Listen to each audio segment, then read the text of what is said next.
This bill, the government says the bill aims to secure jobs.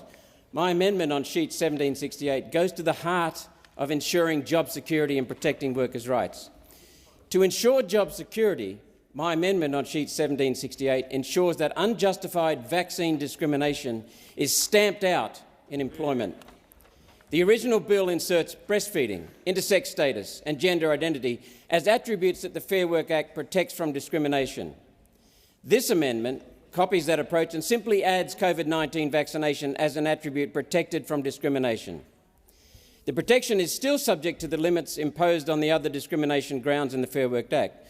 An employer, for example, will not be in breach of the anti-discrimination grounds where the employer can prove, as they should have to, that it is a genuine and reasonable requirement of the position. This amendment is reasonable. In its approach, it is not radical because it uses and simply extends the existing mechanisms in the Fair Work Act. We've long known that COVID vaccines do not stop transmission.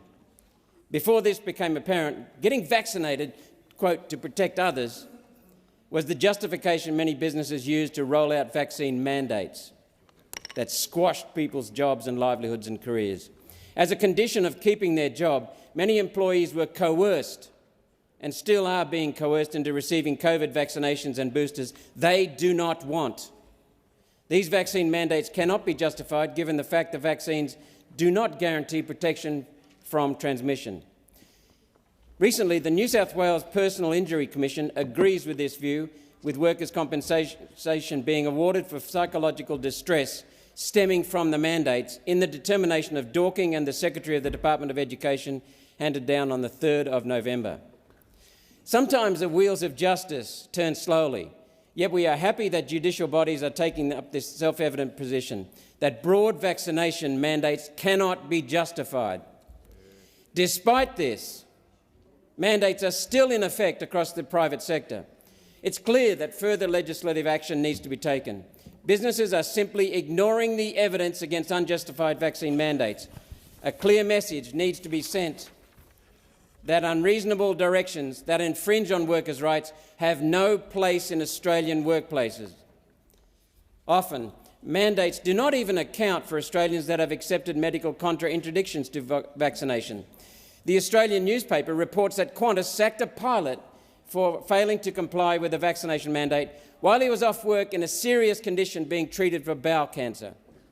Separately, I've met with a Qantas employee who, after being injected with the first COVID injection, was rushed to hospital with severe disability, possibly life-threatening, due to the COVID injection. After hospital care and partial recovery, he returned to work, where Qantas insisted he get the second injection. He contested it and is now on vastly reduced pay on workers' compensation. He fears his career with Qantas is finished. Discrimination. This amendment seeks to reinforce workers' rights. I'll say it again. This amendment seeks to reinforce workers' rights to refuse a workplace direction where it is not reasonable and justified requirement of the job. It leaves no doubt for employees and employers that vaccine mandates must not be in place unless there is a reasonable and justifiable need for them.